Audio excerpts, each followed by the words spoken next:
El Jable es el corazón orgánico de Lanzarote, un ecosistema de origen marino que atraviesa el centro de la isla desde Famara hasta Playa Honda. El Jable guarda buena parte de la biodiversidad, de la fertilidad y de la cultura de la isla.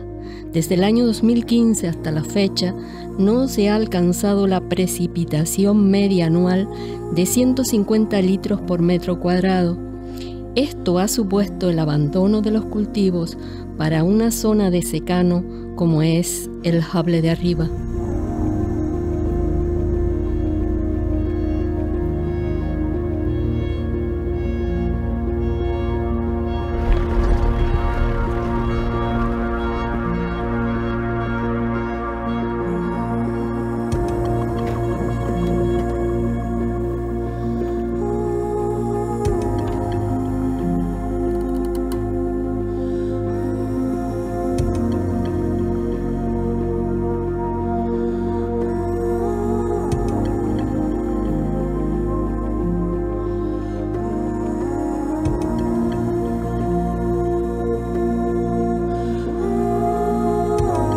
De hacer una cata, lo primero que tenemos que hacer es un platillo.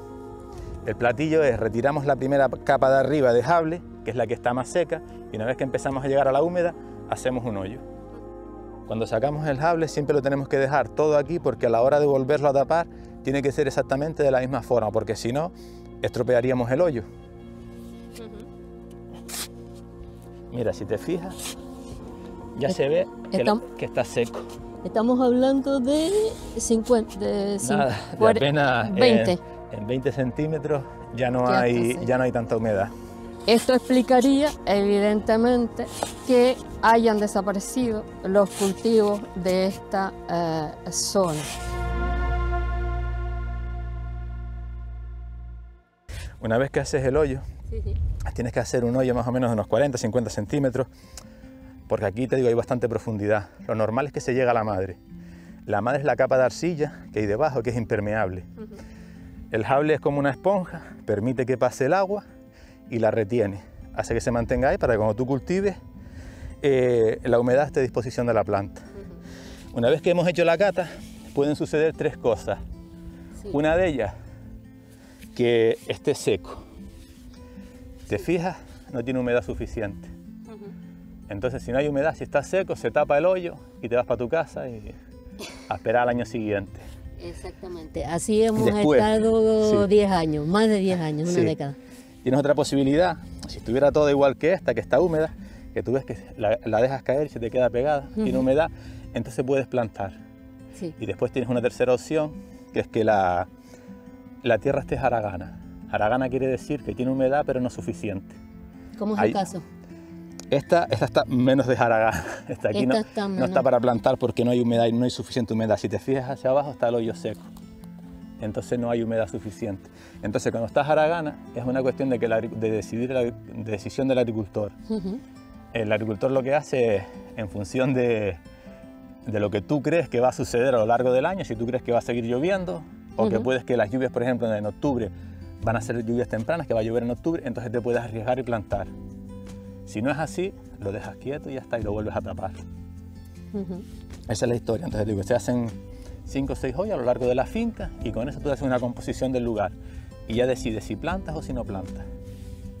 En este caso, decidirías no plantar. No, porque no hay, te digo, apenas estaríamos en el mismo escenario que todos estos años atrás. Sí. Lo tapas el hoyo, mantienes la tierra limpia, la aras de vez en cuando o la arrastras en función de cómo esté la finca y ya está, y a esperar. Imagínate que sí decidas plantar. ¿Qué harías en primer lugar? ¿Cuál es el proceso del cultivo? Vale, si tú decides plantar, porque pasa que las catas se hacen ahora, aquí ocurren varias cosas. Las catas las hago ahora, por ejemplo, en marzo, ¿no? Sí. Pero tú también te puedes adelantar a este proceso. Y es en los meses de octubre, noviembre, porque tú siempre tienes que tener en cuenta que aquí hay que proteger los cultivos del viento. En Lanzarote siempre hay viento. Entonces tú tienes que proteger los cultivos del viento. Para proteger los cultivos del viento se hacen de dos formas. O bien con melgas o bien con bardos. Si tú decidieras echar melgas, las melgas se ponen sobre los meses de octubre o noviembre, que son los meses en los que deberían de caer las primeras lluvias. Entonces tú lo que tendrías que hacer es una melga. Primero melgar la finca. Se hace surco y siembra. Puedes sembrar trigo, cebada, centeno. Nosotros principalmente sembramos el centeno porque es el que más crece, el que más altura suele coger. ¿Cómo está arado esto? ¿Y por qué? Lo aramos así, hay que arar siempre, lo normal en es esa que dirección. Lo aras en esta dirección porque evidentemente al del tractor le es más cómodo. Sí. Pero las aradas siempre es bueno cruzarlas, porque si tú aras siempre en la misma dirección, lo que vas a conseguir es quedarte sin jable, porque lo vas a ir rodando. Si siempre aras desde allá hasta allá, siempre vas a sacar el jable hacia allá y lo vas a dejar pelado. Lo ideal es que las aradas se vayan cruzando, que vayan hacia un lado, hacia otro y así también. Entonces siempre vas a mantener el jable ahí y no vas a estropear la tierra. De acuerdo. Entonces, haríamos un surco. Haríamos un surco. Perpendicular. Sí.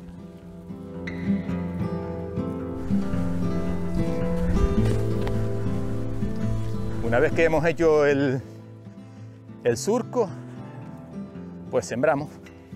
En este caso lo que tengo aquí ahora es trigo,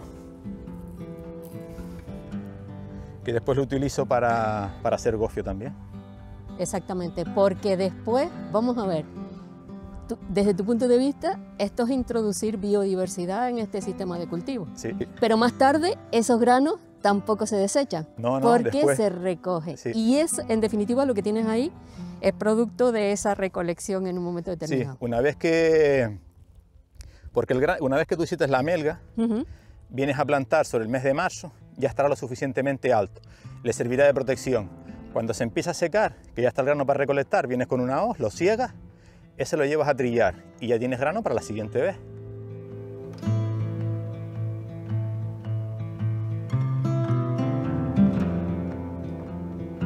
Y después lo tapamos. Yo lo suelo tapar con un sacho, pero hay gente que lo tapa con una pala, con el mismo arado. Cuando estuviéramos ya previsto que íbamos a plantar, pues entonces hacemos las melgas. Que no, y de repente empieza a llover, y dices tú, bueno, va a ser un buen año. Entonces ya que nos has hecho las melgas, puedes hacer un bardo. Los bardos se pueden hacer de dos maneras, o bien de pasto, que es el mismo grano que hemos sembrado aquí, que después hemos cortado y hemos dejado reservado para otro año, o bien con aulagas. Empezamos con uno de centeno.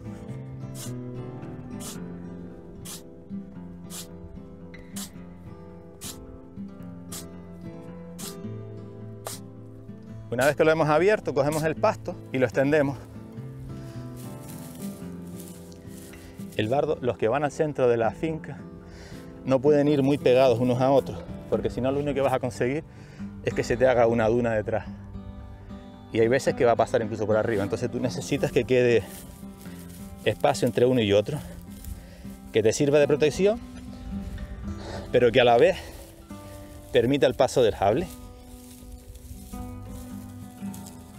Una vez que lo hemos colocado, primero le echamos jable por un lado.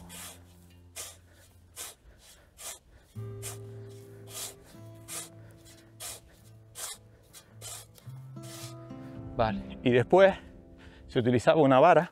Se metía por aquí el sacho o la vara. Lo metes. Sí. Todo lo que... Y después dos personas lo levantan. Uno por un lado y otro por el otro. Mira, esto hacia allá. Ponlo derecho ahí. A ver, no puedes aguantar ahí un momento. Por aquí nada más mover. Ahí. Y se le echa por este lado. Vale, este por aquí. Y ahora lo mismo. Este sería el bardo con pasto. Si no tuviéramos pasto, pues lo podríamos hacer de aulagas. Cogemos las aulagas, las que están a los alrededores, y las cortamos. Una vez que las tenemos cortadas, lo que hacemos es las abrimos. Tenemos que abrirlas para intentar... Esto es lo que decías, que realmente sí, es un trabajo que requiere guantes al menos. Sí, es medida que... Pero bueno, la abrimos un poco, lo que se pueda. Y después se le da con la pala y se va escachando. Una vez que la hemos escachado, la hemos dejado planita, pues la colocamos. Aquí hay que tener siempre en cuenta que las raíces van hacia arriba. Si las colocamos hacia abajo, esta vuelve y sale otra vez. Y entonces te hizo la gracia en la finca. Y aquí es lo mismo, es colocarla y añadirle jable. El jable está, como al estar húmedo, está bastante duro.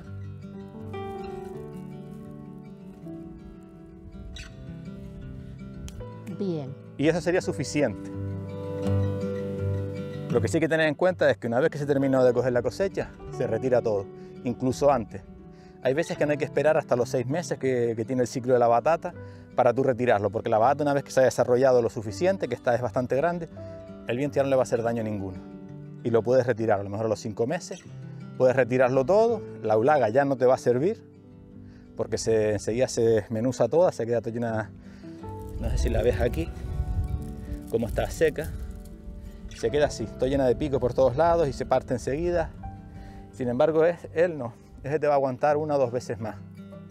Este que es nuevo, que lo hemos sacado de la melga, pues te va a aguantar una cosecha más o 2. Tú lo vas viendo en función del color, porque ahora va cambiando y se va poniendo más gris.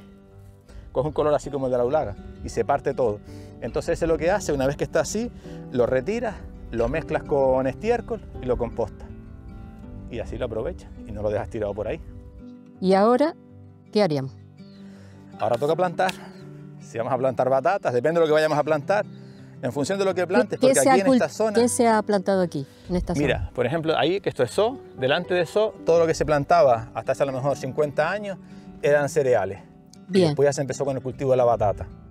Entonces aquí principalmente se plantan batatas, calabazas, sandías, pero el cultivo principal hace 40 años atrás era la batata. También es verdad que había mucha gente que cerca de la mar plantaban sandías, porque el rocío que llegaba de la marea hacía que las sandías se dieran más grandes, más gustosas y demás. Pero también se puede plantar aquí millo, también se puede plantar grano. Lo que pasa es que todo eso va en función de la finca que tengas, de dónde esté y de la profundidad que tenga la finca. Por ejemplo, si tú quisieras plantar, yo qué sé, garbanzos o lentejas, tienes que buscar fincas que tengan poca profundidad. Exacto. Entonces, con eso es con lo que hay que ir jugando. Si vas a plantar tomates o calabazas o sandías, tienes que buscar fincas que tengan bastante profundidad de jable. Estamos hablando a lo mejor fincas de más de 1 metro de jable. Porque antes hacían hoyos enteros y llegabas abajo y plantabas. Llegabas a la madre. Pero hacías unos hoyos terribles. Sí. Eso, ahora, si fueras a plantar batatas, entonces buscarías una finca. Yo sé que no siempre es lo ideal, pero bueno, lo ideal es que estén los 40-50 centímetros de profundidad hasta la madre. Vale. Si tiene un poco más, bueno, plantas y ya está. Esta finca es ideal, porque hemos visto en la cata que tiene la profundidad adecuada para plantar batatas, ¿no? Sí. Vayamos y plantemos una batata. Vale. Lo que habría que hacer es un platillo primero, lo mismo que hicimos para las catas, hacemos un platillo. También se puede hacer con un arado americano. El arado americano, no sé si lo has visto, son 2 cuñas de hierro así, bastante altas, y era tirado por un camello. Ahora se tira por un todoterreno, pero por lo general era un camello. Ponías el camello ahí y eso te iba a quitar la parte de arriba, que es la que estaba seca. Y entonces ya te lo dejaban la húmeda, que es lo que nosotros le decimos platillo. Lo que pasa es que el platillo lo hacemos uno a uno, y con el arado americano hacías la fila entera y es mucho más rápido. Exacto. Aquí retiraríamos la capa de arriba, la que estaría seca. Vale. Hacemos el hoyo. Una vez que has hecho el hoyo, lo que se hace ahí es se pone el compost. Se pone el compost, la cantidad que le vayas a poner, y se vuelve a tapar todo, siempre de la misma manera que lo has sacado. Eso es muy importante, porque si tú mezclas aquí, sacaras tierra que está seca y la echas dentro, se estropeó el hoyo, ya no te sirve para nada. La planta ahí no se va a criar porque no hay humedad. Entonces nada, una vez que lo tapamos... Es decir, primero la tierra húmeda y después la seca. Y después la seca.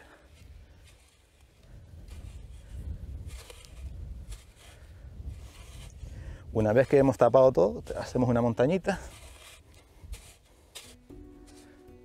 Ahí más o menos, ya la tenemos. Una vez que la hemos hecho, pues ahora lo que queda es plantar. A plantar batata, pues ir a cortar la planta. Aquí yo traje ahí varias variedades. Está la cubana, la de 6 meses, que es una variedad aquí de Lanzarote, la perejila, que es una variedad aquí de Lanzarote, y una variedad de yema de huevo, que no está aquí, pero bueno, lleva ya años aquí. Las plantas se sabe que unas y otras por las hojas. ¿Qué variedad es? Por la forma que tienen las hojas. Esta por ejemplo, esta es la de 6 meses. Es una variedad aquí de Lanzarote. Se decía de 6 meses porque el ciclo era de 6 meses. Tampoco tiene mayor ciencia ni mayor historia. Había otra antiguamente que es la de año. La de año es la que se utilizaba para exportar, que es la que se iba a los mercados de Inglaterra y Holanda y demás. Esa variedad prácticamente ya no se planta, porque nadie quiere esperar tanto tiempo para recoger una batata. Y es verdad que esas batatas eran muchísimo más grandes. A lo mejor te daba 1 o 2 batatas, pero así, enormes.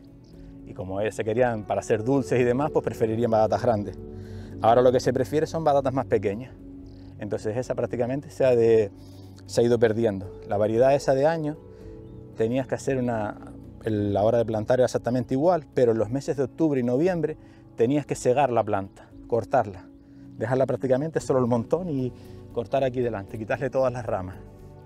Eso se hacía para que después, cuando tú en marzo levantaras la producción, tuvieras planta para seguir sembrando, porque la batata es por esqueje, de uno pones el otro. Bueno, esta es la de 6 meses. Esta es la cubana, fíjate, las hojas, la forma de las hojas son diferentes, se distinguen por eso. Las dos son batatas, la piel por fuera es un color violeta y el interior es blanco. La nuestra de 6 meses tiene a veces tonos violetas en el interior. Esta es la perejila, que es una variedad de aquí Lanzarote. Esta la piel es amarilla por fuera y es amarilla por dentro. Esta es como una papa. Si tú la vas a guisar y tal, vamos, se guisa bastante rápido. Y después tenemos la yema de huevo. Esta la piel es naranja por fuera, amarilla, sí, naranja, y el interior también es naranja. Esta vino de fuera. Esta lo que hacemos, si te fijas, los nudos aquí están muy cerca unos de otros. Entonces no hace falta cortar ramas muy grandes. Sin embargo, por ejemplo, en esta cortamos ramas más grandes porque como ya no se quieren batatas grandes sino pequeñas, entonces cortamos ramas a lo mejor de 40 a 50 centímetros. Y para plantarlo, bueno, vamos a plantar esta.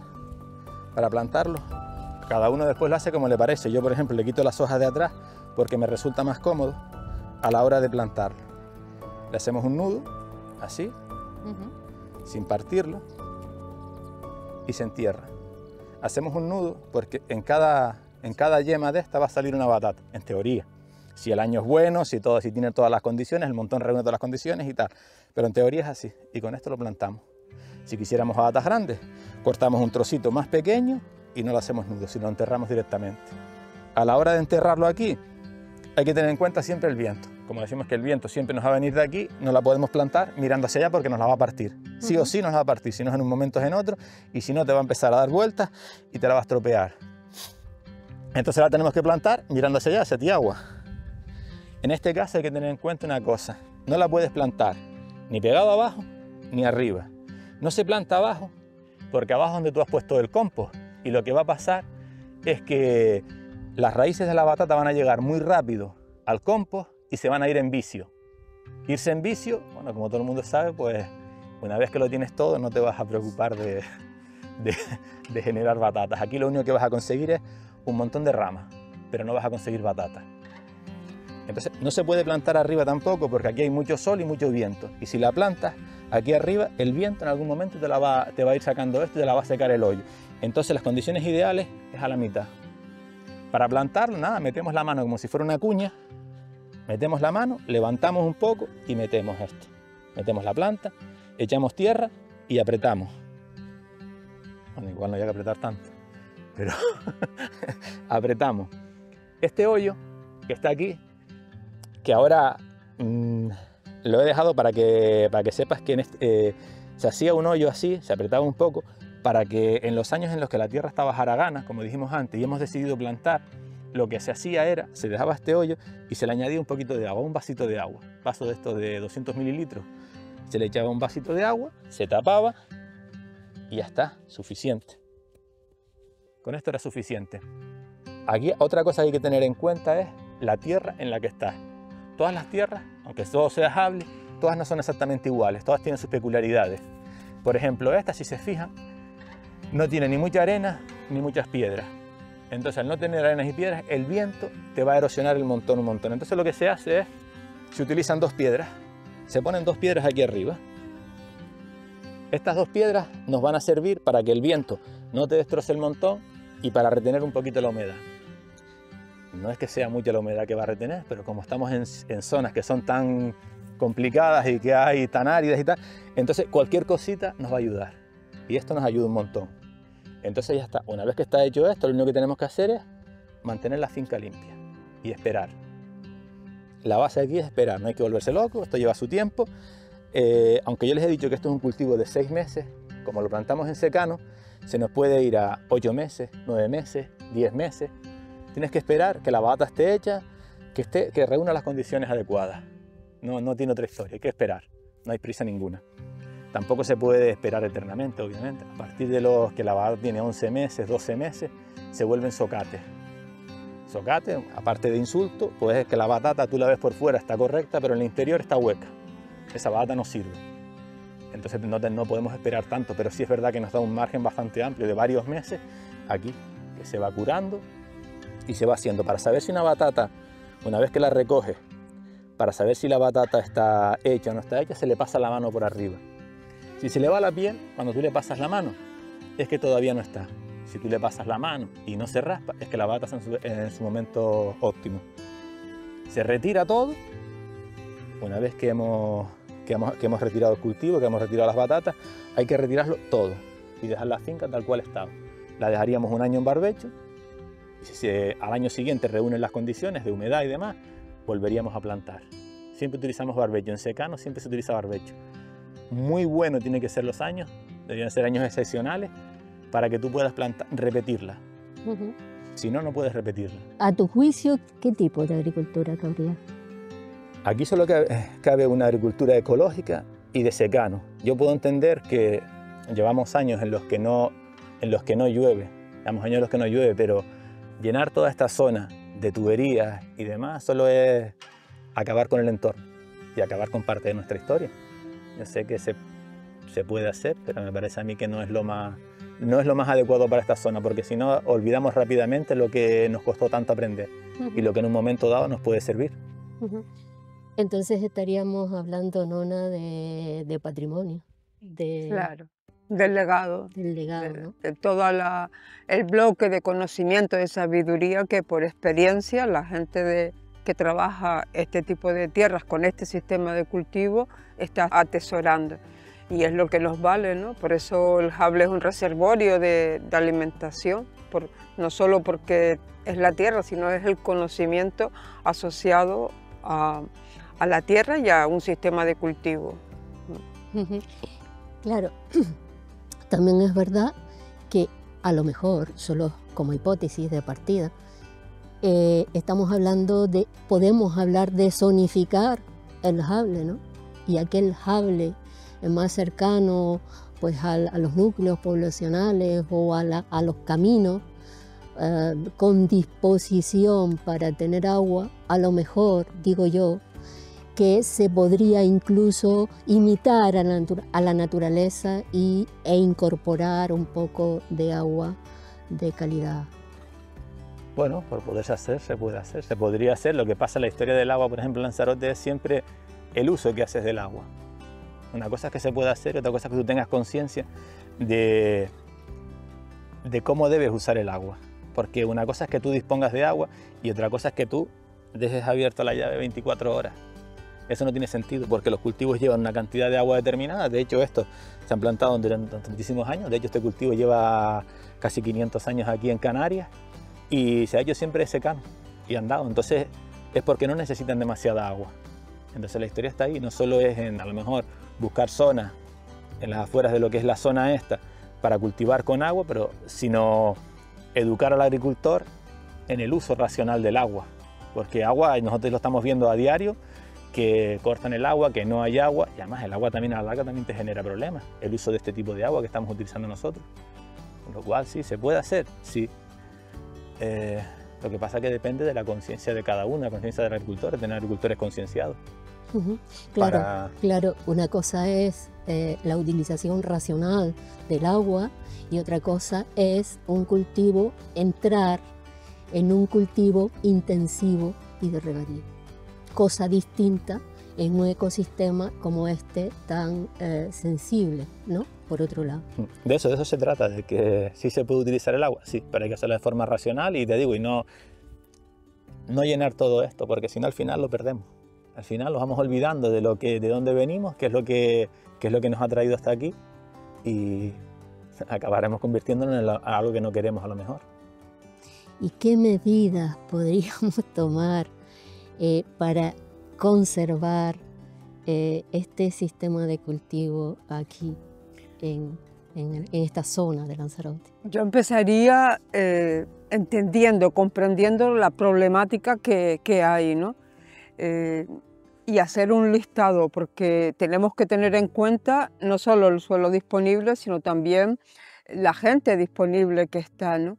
Cuánto hemos perdido y cuánto de la cadena de comunicación, ¿no? Del conocimiento se ha perdido. Porque ¿para qué queremos cultivar más si, ¿sabes? Todo esto está asociado luego al estudio del mercado y a la capacidad que tú tienes de ofrecer algún producto. Entonces, teniendo un mapeo de todas las zonas, de todas las problemáticas que hay, pues hay que aplicar las medidas correctas, porque aquí, por ejemplo, tú plantas la batata, pero si hay un punto de extracción dejable, te afecta negativamente. Si hay pruebas deportivas o motos, motocross o automóviles circulando, también te afecta. La gente con las mascotas, cazadores, ¿sabes? Hay una serie de problemas que afectan al jable de arriba que tienen que intervenir a la hora de buscar soluciones, ¿no? Y no sé, que a mí me parece que teniendo un conocimiento tan exquisito de los sistemas de cultivo, del comportamiento del terreno, de cómo este paisaje sostiene una cultura, porque esto es una parte, pero después hay otro que podemos hablar de la adaptación de lo que tú coges a tu alimento, ¿no? A nutrirte, y cómo la batata está incorporada a los estómagos insulares, ¿no? Sí. Eso es importante, porque cuando tú ofreces un producto no estás ofreciendo solo vitaminas e hidratos o una serie, sino también estás ofreciendo sabor y cultura, ¿no? Entonces, yo creo que contar con todas las personas especialistas en la tierra, ¿no?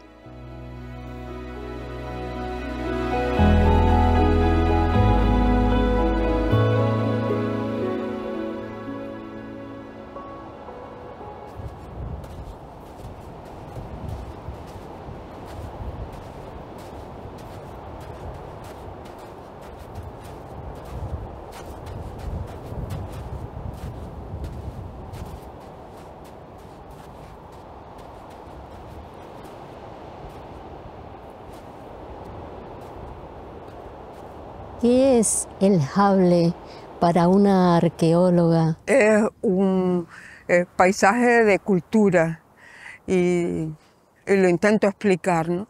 Cualquier actividad que desarrollamos en el terreno deja una impronta y las personas que vinculadas a esos territorios han acumulado muchos conocimientos, muchos saberes y que se han ido transmitiendo. Entonces, cuando vemos un paisaje que está construido, vemos la impronta de qué es lo que se ha hecho ahí. Por eso hay un paisaje cultural, por eso hay un paisaje identitario y es una concepción también como muy íntima de solo las personas, por ejemplo en el jable de arriba, solo las personas vinculadas a este ecosistema, sobre todo las que viven en Soo, en Muñique, incluso en Tiagua, son las que tienen un exquisito conocimiento de este ecosistema, ¿no?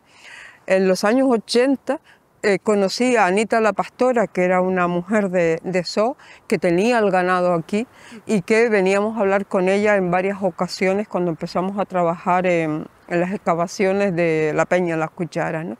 Y el tener contacto con unas personas que dependen de este terreno para vivir es cuando tomamos conciencia de lo importante que es acercarnos, trabajar o tener una formación junto a aquellas mujeres y hombres vinculados a este ecosistema, ¿no? Porque también esto es un paisaje de alimentación. Aquí se sustenta, ahora por ejemplo, y lo sabemos por el PIB, Lanzarote depende del turismo, pero en un momento y durante siglos ha dependido de la agricultura, con lo cual tenemos un cúmulo importante de conocimientos y de saberes que muchos de ellos se han perdido irremediablemente y otros están como ocultos, ¿no? Y que es necesario rescatar para ir delineando qué es para nosotras el Jable. Pero es identidad, es cultura y es un conocimiento, es antropológico, ¿no? Pero algo como íntimo. Cuando yo me alimento es algo tierno, ¿no? De hecho, cuando nacemos, lo primero que hacemos es que nos alimentan y es de nuestra madre, ¿no? Ese acto que también es un acto de amor, de nutrirnos, en este caso de la leche materna, pues es el mismo sentimiento que podemos tener la gente que vive cerca de este ecosistema con un territorio que les nutre, que les alimenta, ¿no? ¿Qué retos nos está planteando el Jable, ¿no? Los retos que tiene el Jable es súper importante teniendo en cuenta el cambio climático, ¿no? Porque es lo que puede ser, volver a ser la despensa, ¿no? Imagínate que en ese momento, en esos siglos donde Lanzarote era agricultura, se generó tal cantidad de alimentos que se han adaptado a nuestra vida, que hoy los añoramos y los buscamos por cualquier tienda del medio rural, pero tenemos un vasto listado de papas, y eso que la papa en Lanzarote llegó en el siglo XVIII, que no es un cultivo ancestral como pueden ser las legumbres o los cereales, ¿no? Pero papas, batatas, cebollas, sandías, melones, tomates, tenemos tal cúmulo de alimentos que han formado nuestra dieta tradicional que se explica en este ecosistema. El volver a hacerlo significa que las personas con cargos políticos pongan el talento en sacar adelante un proyecto donde las amenazas del Jable desaparezcan. Y las amenazas son pues, los rallies que se fomentan con dinero público, las extracciones de Jable desmedidas y para abastecer a una voraz economía turística, pues cualquier tema, ¿no? Cualquier tema que podamos pensar en el Jable y que ya lo hemos dicho, pues todo lo que tenga que ver con los motores, ¿no? La quema de gasolina, los paseos de mascotas, porque la diversidad de cultivos del Jable se mantendría si la economía agrícola sigue, ¿no? No es como la biodiversidad de la naturaleza, donde si no intervenimos en ella va a seguir. Aquí no, aquí hay que fomentar una tradición perdida, y además eso conlleva a una recuperación de la biodiversidad natural. Toda la fauna y la vegetación que está amenazada por las extracciones, por los rallies, por la caza, pues se podría salir adelante si se activan políticas de talento y valientes para proteger. Hemos visto a lo largo de toda esta mañana lo que es el sistema de cultivo en el Jable y la posibilidad de futuro que tiene este ecosistema. Ahora, en nada, visitaremos lo que fue también Jable, pero que ahora tiene un aspecto de arenado. Se ha cubierto de arena volcánica. Vayamos pues. Vale.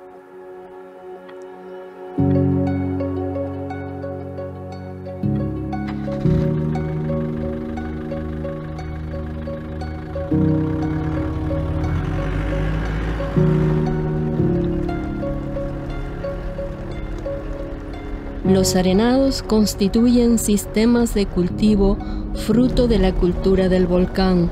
Nuevamente, la adaptación al medio, la resiliencia de los agricultores y agricultoras de Lanzarote propiciaron la existencia de estos sistemas agrarios.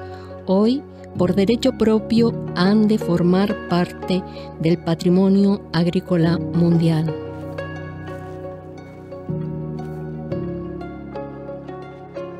Estamos en un arenado, pero estoy observando el sable justo ahí en la superficie.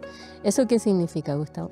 Antiguamente eran fincas de sable, para que después se empezaron a arenar, en la época de la dictadura, que hubo el INCOA, Instituto de Colonización Agraria, se dieron un montón de subvenciones para arenar las fincas, y lo que hizo mucha gente fue estas mismas fincas que tenemos aquí detrás, que eran de sable, se ripió todo, se quitaron todas las piedras, todas las hulagas, se limpió, se colocó un poco de barro y después la arena arriba, y por eso se sigue viendo. De todas maneras está muy bien que tengas sable debajo, porque eso en el caso de la batata es que te sean más lisas, tenga un color más rojo, está muy bien que le hayan dejado el sable. Claro, el suelo sigue siendo sable, ¿no?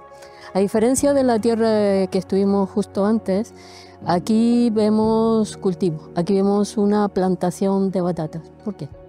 Porque aquí en este caso se dispone de agua. Antiguamente estos arenados también era todo de secano, cultivo de secano, tanto de cebollas, en la época en la que aquí se plantaba, se sembraba antes cebollas, pero después ya se cambió al cultivo de la batata, y como tienen agua, aquí disponen de agua todos los días porque están dentro de un núcleo urbano y es raro que corten el agua, aunque ya están habiendo cortes de agua también, pero lo normal es que tenga agua todos los días, y en este caso esta finca dispone de un aljibe. Entonces, al tener un aljibe, pues siempre la puedes llenar y disponer de agua para poder regar. Eso te permite poder cultivar todo el año sin ningún problema. ¿Cómo se hace el cultivo de batatas aquí, en Arenado? Aquí es similar, es similar al sable. ¿Sí? Aquí es lo mismo. Actualmente está mecanizado. Hace con una holladora, la holladora viene, deposita el compost en la parte de abajo, en lo que es la tierra, el barro, y te hace un camellón. El camellón es esto que vemos aquí. Te hace este camellón y después tú vas plantando. Y a la hora de plantar es exactamente igual que veíamos en el sable. No se planta en la parte de abajo ni en la parte de arriba. Se tiene que plantar a la mitad. Y siempre tenemos que hacer la rosca, porque lo que se quieren ahora son batatas pequeñas. Si lo hiciéramos a mano, lo que tendríamos que hacer es retirar el rofe, y cuando llegamos al barro, aquí pondríamos el compost, tapamos y hacemos la misma operación en el otro lado. Es exactamente igual. El marco de plantación, por ejemplo, en el sable lo hacemos a paso. De una planta a otra hay un paso. En función del agricultor, que eres más grande, pues a mayor distancia, que eres más pequeño, menos distancia. Y sobre un paso entre planta y planta, y entre líneas, un paso y un poquito más. A lo mejor estamos hablando de 1,20 m. Aquí, como dispones de agua, lo que se está haciendo, se está reduciendo el marco de plantación bastante, y ya se plantan a 30 centímetros una de otra, y entre filas 1 metro. Pero después el resto es exactamente igual que en el sable. ¿Estas están a punto de recogerse o todavía les queda? Todavía les falta un poco. Las que se van a recoger, las que se están recogiendo son esas de ahí. Estas a lo mejor dentro de un mes ya estarían para recoger también. Lo que se hace es, se espera que la rama se seque del todo. Se le corta el agua. Aquí por ejemplo, cuando trabajas con agua, con riego, lo que se hace es a los 4 meses le pones agua durante los 4 primeros meses, a lo mejor una vez a la semana o 2. Distribuyes los riegos, no hace falta más. Dependiendo del clima, claro. Sí, depende de la época en la que estés, riegas más o riegas menos. Y le distribuyes a lo largo de la semana. Durante los 4 primeros meses, después le cortas el agua. Y durante 2 meses no le pones agua. Durante esos 2 meses, lo que va a hacer la batata es tirar de la rama. Va tirando de la rama y la rama se va secando. Y entonces a los 6 meses ya puedes retirar el cultivo. Lo mismo que decíamos antes, tienes que tocarla, que no se le vaya la piel, para ver que la batata está en su estado óptimo. Y simplemente es arrancarlo todo, arrancar la batata, y dejarlo todo otra vez como estaba. ¿En qué apreciamos la calidad de una batata? Cuanto más la dejes, sin agua, va a estar mucho mejor la batata, va a ser una batata de muchísima más calidad. Hay muchas veces que lo que se hace, se le mantiene el agua hasta el último día. ¿Qué es lo que consigue? Una batata mucho más grande, a lo mejor mucho más roja, pero ¿qué es lo que pasa? Esa batata en una semana se te va a ir, se va a empezar a deshidratar. Sin embargo, esta la puedes tener 1 mes, 2 meses, 3 meses y no va a pasar nada, la batata se te va a aguantar, porque tú has hecho un proceso tal cual lo lleva la planta. Entonces es clave la gestión del agua. Sí, es fundamental. Si no hay una buena gestión del agua, no vas a obtener un buen producto. Volvemos de nuevo a hablar del uso racional del agua para no solo conservar los suelos, sino para mejorar la calidad de los alimentos. Claro. En definitiva. Es que es fundamental. Se trata de eso, se trata que después de que tú hagas un uso racional para obtener no solo un buen producto, sino porque el agua que estamos utilizando nosotros es agua desalada y ese agua va a afectar al suelo. Entonces, cuanto más agua utilices, más rápido se te van a estropear estos suelos. Y una vez que estropees los suelos, ya está. Aquí no tenemos otro, lo que tenemos es esto. Y lo que se trata es de que este enarenado que en su momento lo hizo el padre del actual compañero que está con nosotros en la SAD, pues siga hacia adelante. Que lo pueden utilizar las diferentes generaciones. Si nosotros lo usamos como si esto fuera una fábrica de talla, pues nos va a durar lo que nos va a durar. Si no nos importa el que viene detrás, pues entonces vamos a hacer malas prácticas. Si nos preocupa que los que vengan detrás, independientemente de que sean de nuestra familia o no, los puedan utilizar, entonces tenemos que hacer un uso racional del agua y tenemos que entender este tipo de sistemas, porque hay mucha gente que lo que está haciendo es mezclando la tierra, la arena con el barro, o está echando el estiércol arriba y después pasas una máquina. Eso es un disparate, eso no se hace. Aquí estos son sistemas de cultivo muy frágiles y hay que tener mucho cuidado con ellos, y cuando los vas a trabajar tienes que saber qué es lo que estás haciendo, si no, no deberías de trabajarlo. Si no entiendes qué es lo que estás haciendo, es mejor no trabajarlo, es mejor que estén abandonados. Para que hagan determinadas prácticas que se están haciendo, es preferible que queden abandonados. Estos sistemas de cultivo, a veces veo la necesidad de incorporar biodiversidad a este ecosistema agrario.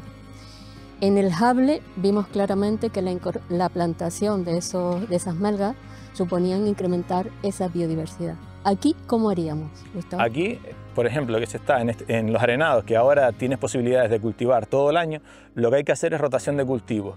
Por ejemplo, si tú te dedicas a la batata, que es el cultivo principal ahora de la mayor parte aquí en Lanzarote, lo que puedes hacer es, una vez que has plantado batatas, el siguiente cultivo debería de ser una legumbre, por ejemplo garbanzos. El garbanzo es muy bueno porque fija nitrógeno al suelo y la siguiente cosecha de batata va a ser mucho más abundante. O también puedes plantar sandía. La sandía también hace que la siguiente cosecha sea mejor. No puedes, por ejemplo, si tú quitaras la batata y lo que plantas aquí son papas, eso es una mala asociación. Si plantas cebolla, una mala asociación, no se te va a dar bien, va a ser un desastre.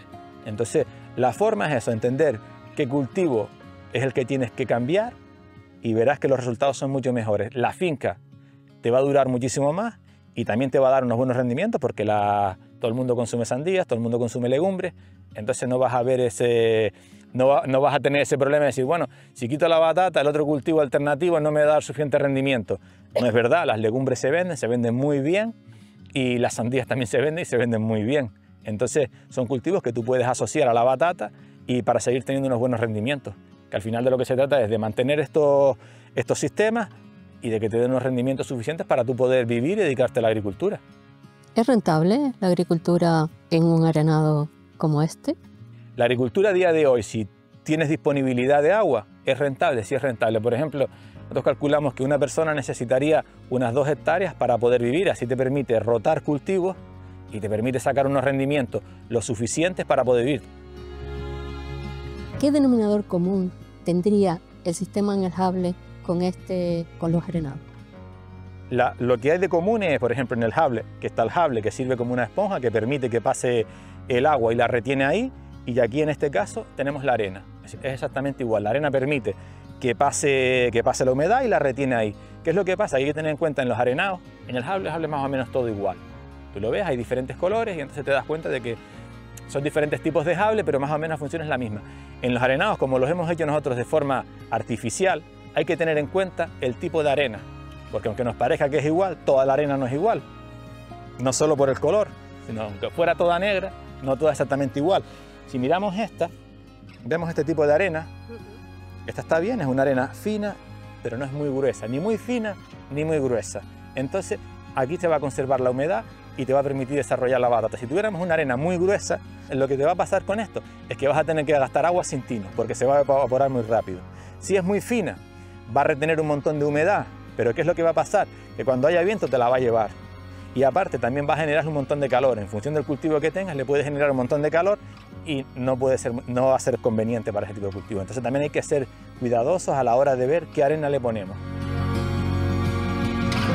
Vamos a hablar de política, porque en definitiva con nuestra posición en este mundo hacemos política. Pero vamos a hablar de ese marco, digamos, tan necesario para los agricultores y las agricultoras de esta isla, ¿no? Nuna, me gustaría saber tu punto de vista, sobre todo lo relativo a los ejes básicos que tendría que tener una política agraria para la isla de Lanzarote, tan necesaria por otro lado. Una vez escuchado a Gustavo, está claro, o tenemos claro, que uno de los ejes fundamentales a tener en cuenta para desarrollar la agricultura en Lanzarote es hacer un acopio de toda la percepción que tiene el campesinado o la gente que se ha dedicado a la agricultura, ese cúmulo de conocimiento conseguido por la propia experiencia o por transmisión. Eso es importante. Y también recuperar todo el paisaje que está en la memoria, el paisaje agrícola, donde pues eso, se recuerda cómo eran los cultivos y donde esa calificación del suelo que a veces hacen, porque el agricultor la práctica agrícola no es el resultado de un trabajo científico, sino de la experiencia. Esa forma de calificar los suelos calientes, suelos más fríos, la madre, eso no se surge en un laboratorio, sino en el terreno. Otro importante es cartografiar todos los suelos productivos y cuál es la deficiencia, si se advierte alguna deficiencia en esos suelos y cómo sería la solución para esto. Hay unos suelos que están improductivos pero disponibles para trabajar y otros que es necesario recuperar.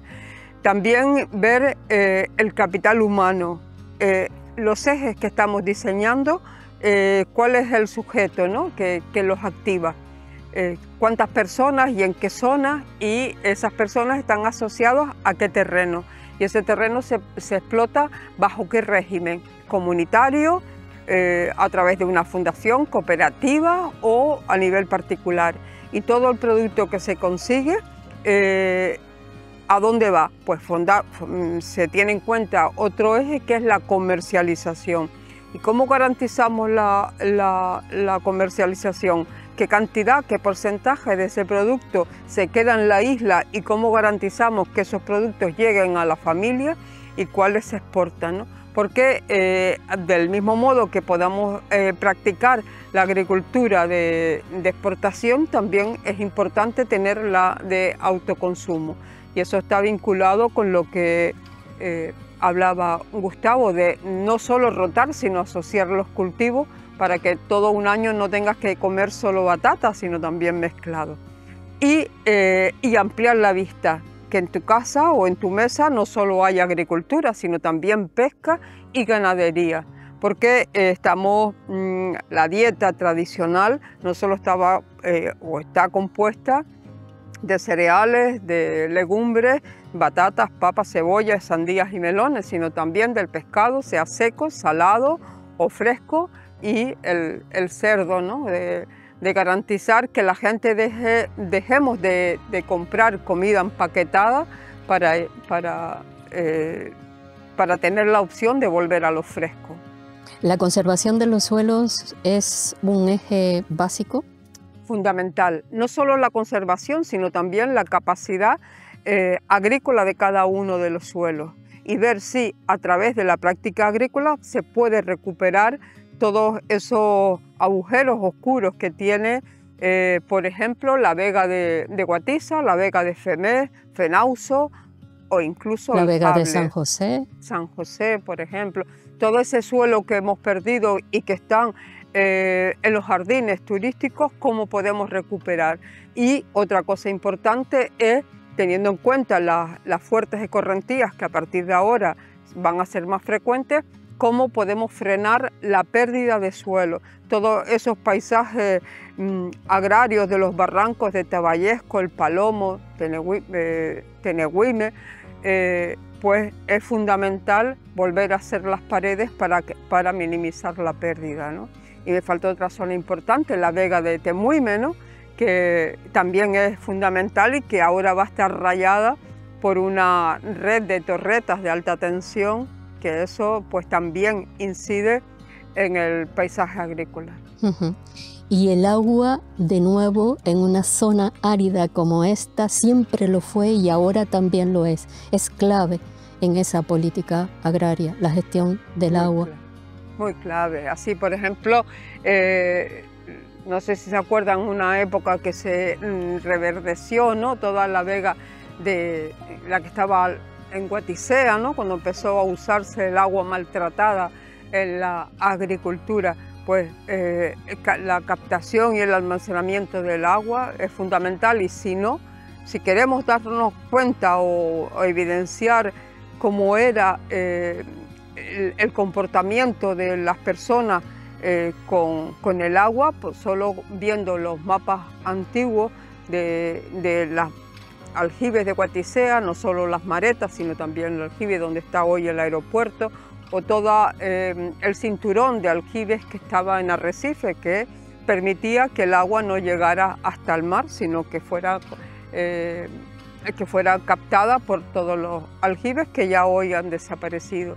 Y eso está asociado a todos los problemas que se derivan, ¿no? Todo el agua que corre por las laderas de Montaña Mina hasta llegar al reducto en la Plazuela, saltándose las alcantarillas, pues es normal. Y eso es una política muy necesaria, y donde hay que invertir dinero, dejar el piche y ponerlo ahí, de distinguir las aguas de lluvia de las aguas fecales o de uso doméstico, ¿no?